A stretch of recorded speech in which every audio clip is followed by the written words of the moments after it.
वो मेरी बराबर में सो रहा था, जिसके साथ मुझे रात गुजारने के लिए भेजा गया था। मेरे पास यह एक अच्छा मौका था कि मैं यहाँ से भाग जाऊँ। दिल में एक दहशत भी थी कि यह काम इतना भी आसान नहीं है, लेकिन फिर मैंने यह सोचा कि अब तो मैं इन लोगों का विश्वास जीत चुकी हूँ। इसलिए मैं बेड से उठकर खड़ी हो गई। मैंने उस आदमी को रात को शराब कुछ ज़्यादा ही पिला दी थी, इसलिए मुझे उस आदमी के जाग जाने की फ़िक्र नहीं थी। मैंने धीरे से कमरे का दरवाज़ा खोला और बाहर लाउंज में आ गई। वह आदमी वहाँ अकेला रहता था। वह एक अपार्टमेंट था जहाँ उसका छोटा सा फ्लैट था, इसलिए मेरा वहाँ से निकल जाना मुश्किल नहीं था।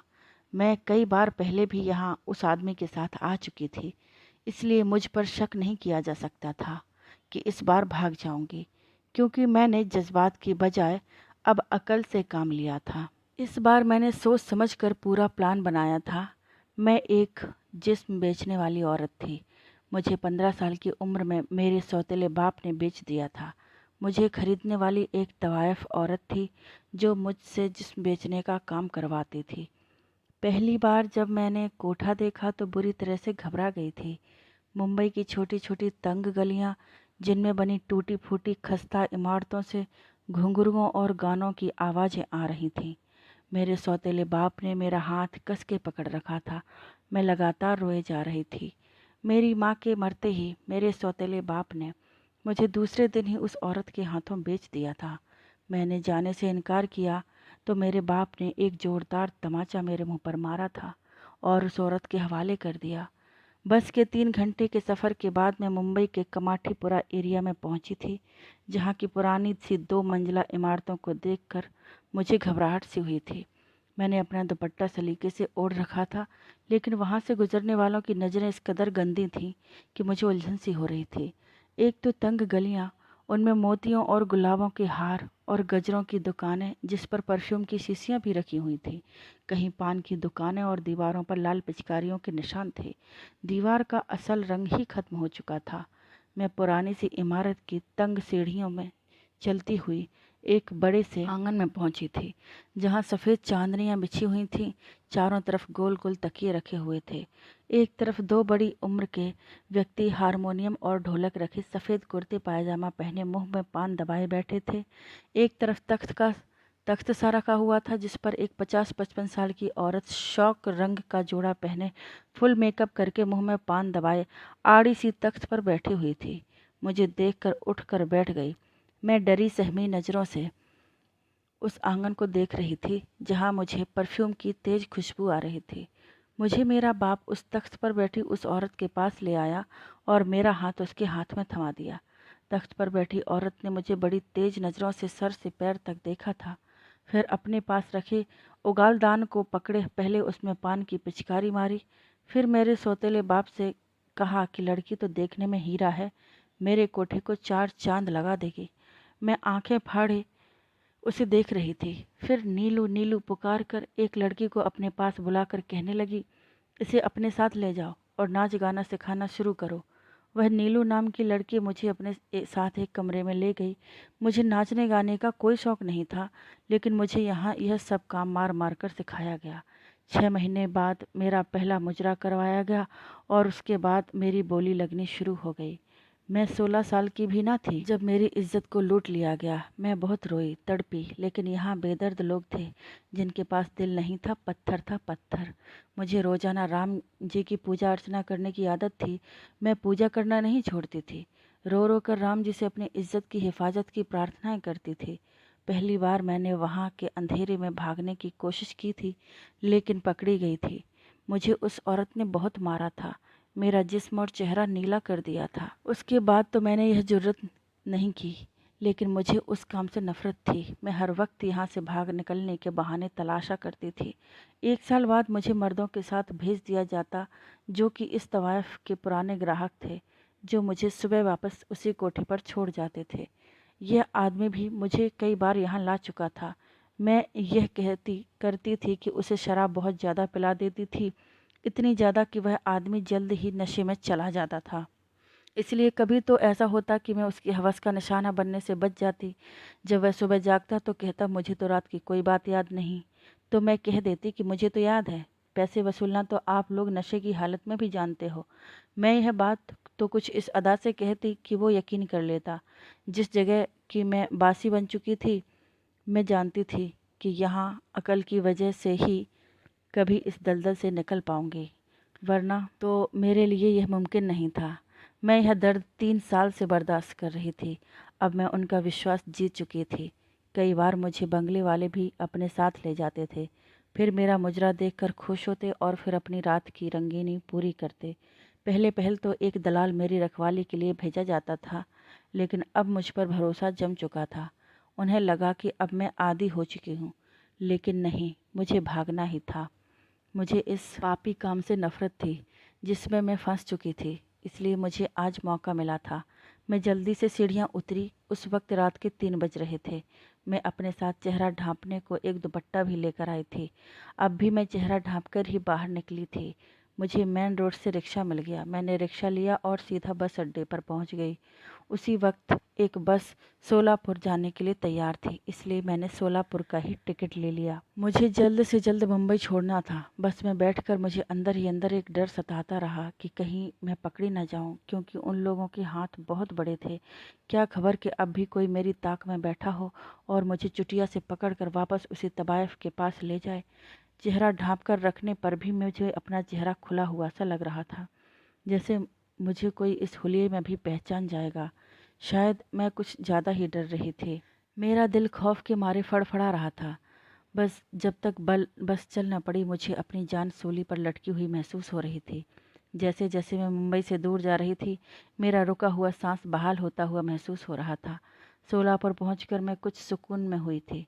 जैसे ही मैं बस से उतरी, वहाँ रिक्शा और टैक्सियाँ खड़ी थीं। अब मुझे यह समझ नहीं आ रहा था कि मैं कहाँ जाऊँ। मेरे पास तो कुछ भी ना था। पैसे बस इतने ही थे कि मैं बस की टिकट खरीद लेती। उस आदमी के बटुए से बस इतने ही निकले थे जिसके फ्लैट से मैं निकलकर भागी थी। बहुत से रिक्शे टैक्सी वाले मुझसे पूछने लगे कि मुझे कहाँ जाना है। मैंने कहा, मेरा पैदल का रास्ता है। सुबह का वक्त था, मुझे भूख भी लगी थी, मगर मेरा पर्स बिल्कुल खाली था। मैं बिना किसी मंजिल का इरादा किए एक तरफ चल पड़ी। मैंने आए बाएं देखा तो गलियों में बहुत से घर बने हुए थे। मैंने सोचा किसी घर की घंटी बजाकर कहती हूँ कि मुझे नौकरी की ज़रूरत है, मुझे काम के लिए रख लें ताकि मैं इज्जत की ज़िंदगी की शुरुआत कर सकूँ। मैं एक गली के अंदर दाखिल हो गई। चंद घरों से पूछा भी, लेकिन उन्होंने काम देने से इनकार कर दिया। अभी कुछ ही दूर गई थी, मुझे महसूस हुआ कि कोई मेरा पीछा कर रहा है। मैंने पलट कर देखा तो एक आदमी वाकई मेरा पीछा कर रहा था। देख भी मुझे ही रहा था। तेजी से एक कदम आगे बढ़ाने लगी तो उस आदमी ने मुझे पुकारना शुरू कर दिया। कहने लगा, रुको, मेरी बात तो सुनो। मुझे लगा कि शायद ये मुझे आदमी पहचान चुका है, शायद यह उसी औरत का भेजा गया कोई जासूस है। इससे पहले कि मैं भागने लगती, वह कहने लगा कि उसे एक नौकरानी की सख्त ज़रूरत है और वह सुन चुका था कि मैं लोगों से काम मांग रही हूँ। मेरे कदम वहीं रुक गए। वह आदमी मुझसे चंद कदम पीछे था, इसलिए तुरंत मेरे पास आ गया। कहने लगा, मुझे अपने घर के लिए एक नौकरानी चाहिए, लेकिन दिन रात के लिए। मगर मैं उस इलाके का रहने वाला नहीं हूँ, बस यहाँ किसी काम से आया था। आपको काम मांगते देखा तो सोचा कि आप ज़रूरतमंद लगती हैं। मैं उस आदमी को गौर से देखने लगी। पता नहीं सच बोल रहा था कि झूठ, लेकिन एक सच यह भी था, मुझे उस वक्त काम की बहुत ज़रूरत थी। मैंने कहा, आप कहाँ रहते हैं? कहने लगा, कुछ फासले पर मेरा घर है, अगर आप मेरे साथ चलें तो मैं आपको घर दिखा देता हूँ। कुछ देर में यह सोचती रही कि क्या करूँ क्या ना करूँ, फिर सोचा कि चली ही जाती हूँ। मैंने कहा, चलो ठीक है, दिखाइए कहाँ घर है आपका। वो मेरे साथ साथ चलने लगा। मुझे हैरत का झटका उस वक्त लगा जब उसने मेन रोड पर पहुंचकर एक टैक्सी वाले को रोका और उसे अपने घर का पता समझाने लगा। तो क्या वह यहाँ करीब में नहीं रहता था? फिर मुझसे कहने लगा, आप टैक्सी की पिछली सीट पर बैठ जाएं। आप तो मुझे उस पर कुछ शक सा होने लगा। मैं बैठते हुए कुछ हिचकिचा सी रही थी कि यह ना हो कि आसमान से गिरी और खजूर में अटकी वाली मिसाल हो जाए। कहीं यह भी मेरे साथ कुछ गलत ना कर बैठे। वह शायद मेरे खौफ को समझ गया था। कहने लगा, मैं बहुत शरीफ इंसान हूँ, मेरा भरोसा करें, मुझे वाकई एक नौकरानी की ज़रूरत है। मैं ना जाने क्यों टैक्सी में बैठ गई, शायद इसलिए कि मेरे पास दूसरा कोई रास्ता नहीं था। इसलिए सोचा खुद को किस्मत पर छोड़ देती हूँ। मैं टैक्सी में बैठ गई। 15 से 20 मिनट चलने के बाद टैक्सी एक घर के पास जाकर रुक गई। मैं नीचे उतर गई। उस आदमी ने भी टैक्सी वाले को पैसे दिए और मुझे एक घर में ले गया। दूसरा हैरत की झटका मुझे यह देखकर लगा कि उसके घर में उस आदमी के अलावा और कोई नहीं था। अब तो मैं बुरी तरह से घबरा गई थी। मैंने कहा कि मुझे यहाँ काम नहीं करना है जहाँ कोई औरत नहीं हो। वह कहने लगा कि मैं अकेला ही यहाँ रहता हूँ और यहाँ जॉब करता हूँ। मेरे घर वाले गाँव में रहते हैं। देखिए, मेरी बात सुने, मैं एक शरीफ इंसान हूँ। पूरा दिन घर से बाहर रहता हूँ। आपको मुझसे कभी मसला नहीं होगा। आप सफाई, कपड़े धुलाई, खाना वगैरह सब कुछ कर दीजिएगा। मैं रात को 10 बजे ही लौटता हूँ। उस वक्त बेशक आप दूसरे कमरे में चली जाएं, चाहें तो कमरा लॉक करके रखें, मुझे कोई मसला नहीं है। लेकिन मैं क्यों उसकी बात का एतबार करती। मैंने साफ इनकार कर दिया। वह खामोश सा हो गया। कहने लगा, मैं आपको अच्छी तनख्वाह भी देने के लिए तैयार हूँ। मैंने कहा, नहीं, मुझे काम नहीं करना। यह कहकर मैं वापस बाहर निकल गई। उस वक्त दोपहर हो चुकी थी। वह इलाका भी सुनसान था। मैं बाहर तो आ गई थी, लेकिन मसला फिर वही था कि मैं अब कहाँ जाऊँ। मैं अभी सीधा ही जा रही थी जब मेरे पास एक गाड़ी खड़ी हुई और उसमें चंद नशेड़ी और बदमाश किस्म के नौजवान बैठे थे। उनमें से एक ने कहा, पीछे का दरवाज़ा खोलो और लड़कियों को ज़बरदस्ती अंदर बिठाओ। मैं यह सुनकर वापस भाग गई। वह गाड़ी मेरे पीछे आने लगी। मैं भागती हुई उसी घर के पास पहुंच गई और दरवाज़ा पीटने लगी। मैंने इतनी ज़ोर से दरवाज़ा बजाया और चिल्ला चिल्ला कर कहने लगी, दरवाज़ा खोलो, मुझे बचा लो। गाड़ी अब मेरे पास आकर रुक गई थी। उसमें से एक नौजवान बाहर निकला। फिर मैं दरवाज़ा बजाने लगी। जैसे ही वह नौजवान मेरे पास आया, दरवाज़ा खुल गया था और वो नौजवान मुझे हैरत से देख रहा था। मैं बुरी तरह से होश खो चुकी थी और फ़ौरन घर के अंदर चली गई और उस नौजवान के पीछे छुप गई। मैंने कहा, ये लोग मुझे ज़बरदस्ती अपनी गाड़ी में बैठाना चाहते हैं।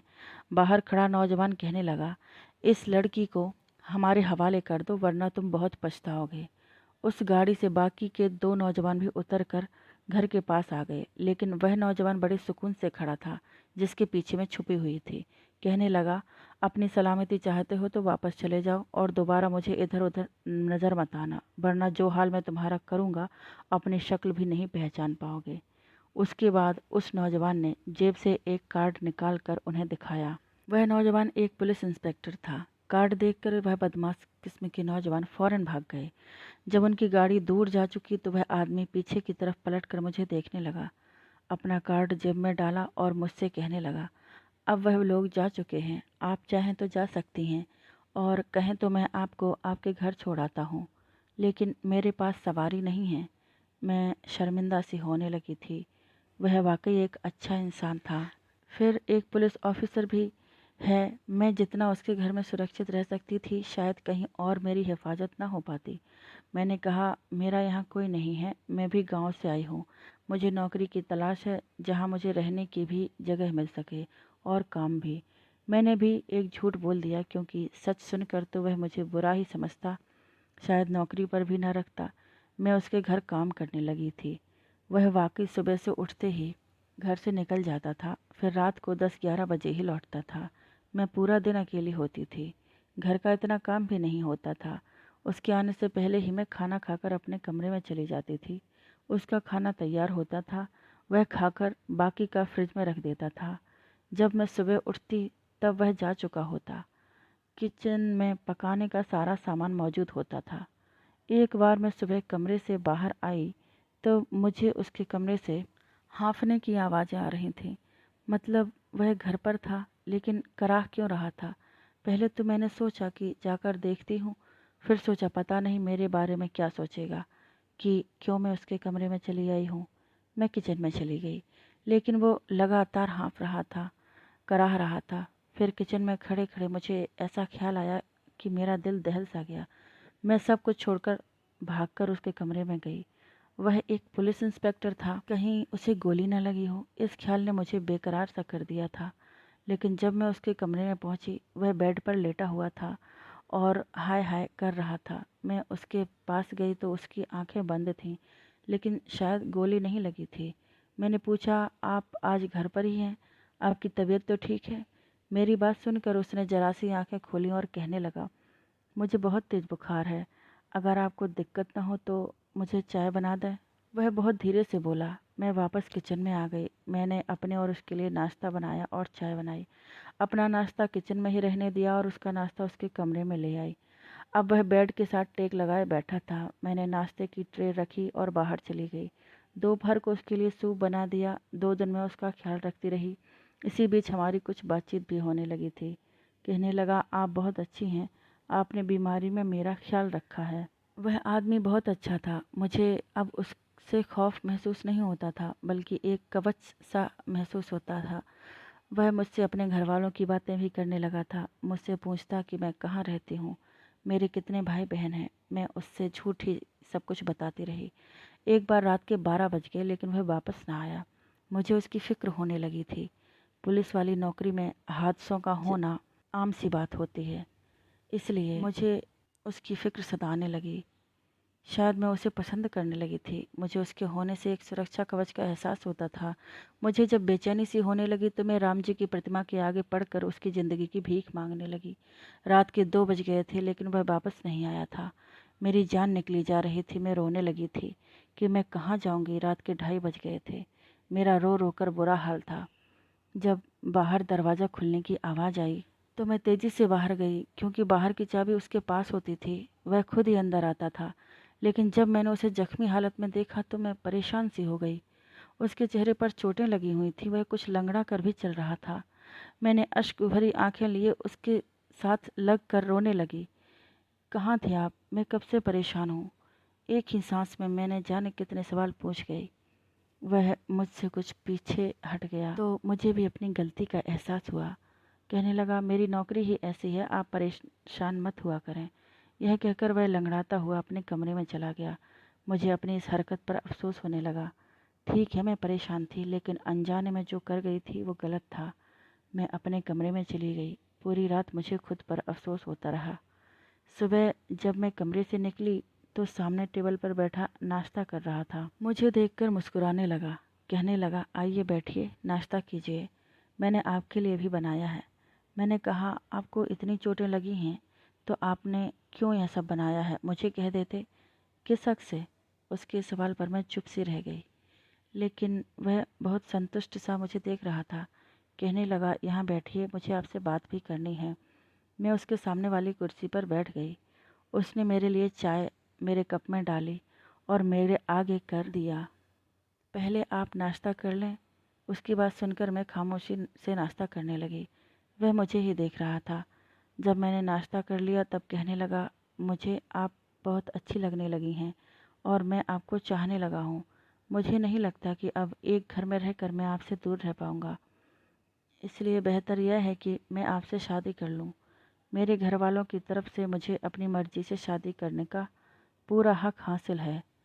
अब आप बताएं, मैं कब आपके घर वालों से मिल सकता हूँ? इस सवाल पर तो मेरा रंग उड़ने लगा था। मैंने एक और झूठी कहानी सुना दी कि मैं घर से भाग कर आई थी। मेरी सौतेली माँ मेरी शादी एक बदमाश से करना चाहती थी। वह अब भी मेरी बात खामोशी से सुन रहा था। फिर कहने लगा, अगर आपको एतराज़ ना हो तो हम आज ही शादी कर लेते हैं। मैंने उसे अपनी रज़ामंदी दे दी। मैं बहुत खुश थी। आखिरकार मुझे इज़्ज़त की ज़िंदगी मिलने वाली थी, जिसकी आरज़ू बहुत सी लड़कियों के दिलों में होती है। लेकिन इस ख्वाहिश को दिल में रखें, हम लोगों की उम्र बीत जाती है, लेकिन कोई भी हमें ऐसी इज़्ज़त की ज़िंदगी नहीं देता। अगर मैं उसे बता देती कि मैं कौन हूँ तो वह मुझसे नफ़रत करता, मुझसे शादी भी ना करता। हमारी शादी भी हो चुकी थी। मैं उसके साथ बहुत खुश थी। वह भी मेरा बहुत ख्याल रखता था। लेकिन शायद हम जैसी लड़कियों की खुशियों की मुद्दत बहुत कम होती है। एक दिन वह घर पर आया तो बहुत परेशान था। कहने लगा, जल्दी से तैयारी करो, हमें यह घर छोड़ना है। मैंने वजह पूछी तो कहने लगा, अभी वजह बताने का वक्त नहीं है। मैं तैयार हो गई। हम लोग सोलापुर से कोल्हापुर चले गए।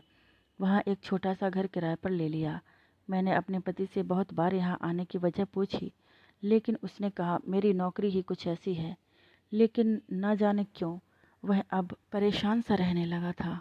मैं उससे बातें करती रहती, लेकिन वह न जाने कहाँ खोया रहता था। एक बार बाहर दरवाज़ा बजा। दोपहर का वक्त था। मेरा पति उस वक्त घर में नहीं था। मैंने जैसे ही दरवाज़ा खोला तो वहाँ वही औरत खड़ी थी जिसके कोठे पर मैं धंधा करती थी। उसे देखकर मेरा दिल काँप गया। मेरी बदकिस्मती ने मेरा पीछा नहीं छोड़ा था। वह मुझे मारते हुए अपने साथ ले गई। मैं रोती बिलखती उसकी मिन्नतें करती रही कि मुझे छोड़ दे, लेकिन उसने मेरी एक ना सुनी। मैं वापस कोठे में पहुंच गई थी। मुझे उस औरत ने बहुत मारा था। यहाँ आने के बहुत से रास्ते हैं, लेकिन जाने का बस एक ही रास्ता है और वह है मौत। मैं रोती रही। मेरी दर्द भरे दिन फिर से शुरू हो गए थे, लेकिन जो कुछ मेरे साथ रात को हुआ उससे बेहतर था कि मैं मर जाती। मेरे कमरे में दाखिल होने वाला मेरा ग्राहक मेरा पति था। उसे देखकर मुझे लगा वह मुझे लेने आया है, लेकिन नहीं। पीछे से मुस्कुराती हुई वही कोठे की मालकिन औरत को देखकर मैं ठिठक सी गई।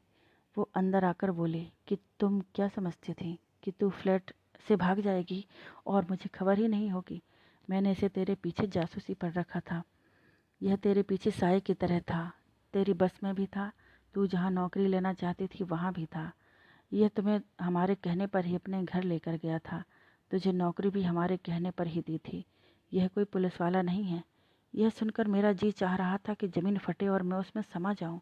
इतना बड़ा धोखा दिया था उसने मुझे। वह चुप था, मेरे सामने खड़ा था।